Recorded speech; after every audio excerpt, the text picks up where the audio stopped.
Welcome to స్ఫూర్తి talks. అందరికీ నమస్కారం. ఇవాళ లలిత అమ్మవారి ఆవిర్భావం ఎలా వచ్చిందో తెలుసుకుందాం. అసలు లలిత అమ్మవారు ఎలా వచ్చారు అన్నది తెలుసుకుందాం. మన అందరికీ మన్మధుడి కథ తెలుసు.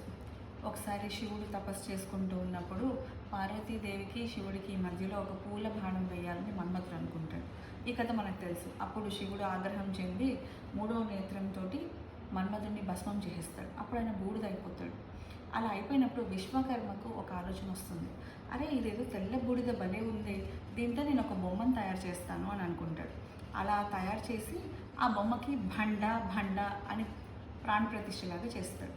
ఫస్ట్ ఆయనే ఇప్పుడు బండాసురుడు. మొదట ఆయన అసురుడు అవ్వలేదు, బండగానే ఉన్నాడు. ఆయన ఘోర తపస్సు చేసి శివుని దగ్గర వరం కోరుతాడు. ఎవరైతే నా ఎదుట నిలబడి నాతో పోరాడతారో వాళ్ళందరి శక్తి నాకు వచ్చేయాలి అని. మరి శివుడు బోలాశంకరుడు కదా, ఇచ్చేస్తాడు వరం. ఇప్పుడు వరం ఇచ్చినప్పుడు దాన్ని సద్వినియోగపరచుకుంటే ఏ సమస్య లేదు. కానీ వినాశకారే విపరీత బుద్ధి. అన్ని వరాలు వచ్చాక ఊరుకున్నాడా, అసురుడిగా మారాడు. అప్పుడే భండాసురుడు అయ్యాడు. సో లోకంలో ఉండే అన్ని శక్తుల్ని ఆయన తీసేసుకోవడం స్టార్ట్ చేశాడు. గ్రహాల నుంచి, దేవతల నుంచి, జీవుల నుంచి ఎవరైతే ఎదురుగుంటారో వాళ్ళందరి శక్తి ఆయనకు వచ్చేసింది అనమాట. అప్పుడు లోకంలో ఇంకా సృష్టి అన్నది జరిగేది కాదు. శక్తి లేకపోతే ఇంక మనకు జీవనమే లేదు కదా. అలాంటప్పుడు అందరికీ భయం వేసి విష్ణుమూర్తి దగ్గరికి వెళ్తారు.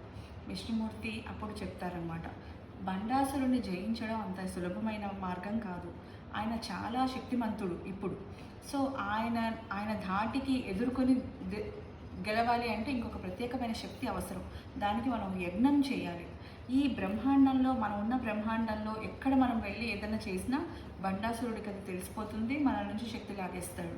దీనికి ఒకటే మార్గం, మనం వేరే బ్రహ్మాండాలకు వెళ్ళి అక్కడున్న దేవతల్ని మనము ఆశీర్వాదం తీసుకోవాలి. వాళ్ళ అనుగ్రహంతో మనకు ఒక శక్తి వచ్చేలా చేయగలగాలి అని అనుకుంటారు.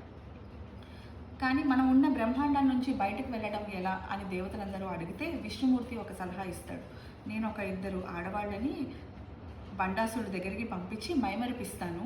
ఈ సమయంలో మీరు వేరే బ్రహ్మాండం వెళ్ళి అక్కడ దేవతల చేత మీరు అనుగ్రహం సంపాదించి యజ్ఞం చేసే మార్గం ఏంటో తెలుసుకోండి అని చెప్తారు. ఈలోపు ఈ బ్రహ్మాండం దాటి ఇంకొక బ్రహ్మాండాలకి వెళ్ళినప్పుడు అక్కడ ఎన్నో లక్షల బ్రహ్మాండాలు ఉంటాయి. బ్రహ్మలు, విష్ణువు, మహేశ్వరులు. ఈ లోకంలో శక్తి అందరికీ ప్రసాదించే దేవుడు శంభుదేవుడు. సో ఈ దేవతలందరూ ఆ శంభుదేవుడిని చూస్తారు ఇంకొక బ్రహ్మాండంలో. ఆ దేవుడి దగ్గరికి వెళ్ళి, శంభుదేవ, మాకు శక్తిని ప్రసాదించే యజ్ఞం ఒకటి చెప్పు, అది మేము చెయ్యాలి. దాని నుంచి మేము మళ్ళీ శక్తిని పొంది ఈ లోకాలంతా సంతోషంగా సుభిక్షంగా ఉండాలి అని అడుగుతారు. అప్పుడు శంభుదేవుడు, నేను కాదయ్యా శక్తినిచ్చేది, ఒక యజ్ఞం తలపెట్టినప్పుడు ఆ యజ్ఞం నుంచి ఆవిర్భవించే శక్తి అమ్మవారు, ఆమె లలిత పరాభట్టారిక దేవి, ఆమె ఆవిర్భావం జరగాలి.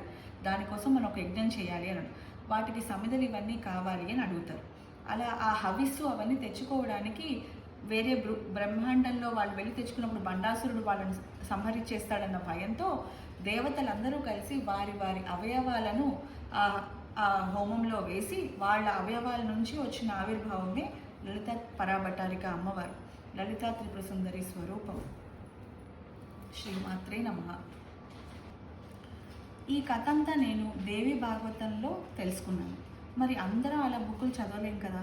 పైగా ఈ ఆవిర్భవించడం, ప్రోత్సహించడం, సంహరించడం ఇలాంటి పదాలు ఇప్పుడు మన వాడుక భాషలో లేవు. ఇప్పుడు తరానికి అర్థమయ్యేలాగా చెప్పాలన్నదే నా సంకల్పం. నాకు చిన్న కొడుకు ఉన్నాడు, చిన్న బాబు, మేనల్లుడు ఉన్నాడు. వీళ్ళందరికీ, ఇంకా చిన్న పిల్లలందరికీ నేను సంగీతం నేర్పిస్తాను. ఈ పిల్లలందరికీ ఇంకా ఇప్పుడున్న జనరేషన్కి అర్థం అవ్వాలని చిన్న కథలుగా 182 లైన్స్ అనే లలితా సహస్రనామాన్ని ఒక్కొక్క లైన్ని ఒక్కొక్క చిన్న పిట్ట కథలాగా చెప్పాలన్నదే నా సంకల్పం. ఆ అమ్మవారి దయ వల్ల అండ్ మీ అందరి ప్రోత్సాహం వల్ల, ఈ బాలల విషెస్ వల్ల బ్రహ్మవాక్కులు అవ్వాలని అండ్ ఈ సంకల్పం సక్సెస్ అవ్వాలని దీవించండి. మీ అందరి ప్రోత్సాహం నాకు ఎంతో అవసరం. Thank you. ఈ వీడియోస్ మీరు చూడాలి అంటే స్ఫూర్తి టాక్స్ సబ్స్క్రైబ్ చేసుకోండి. Thank you. శ్రీమాత్రే నమః.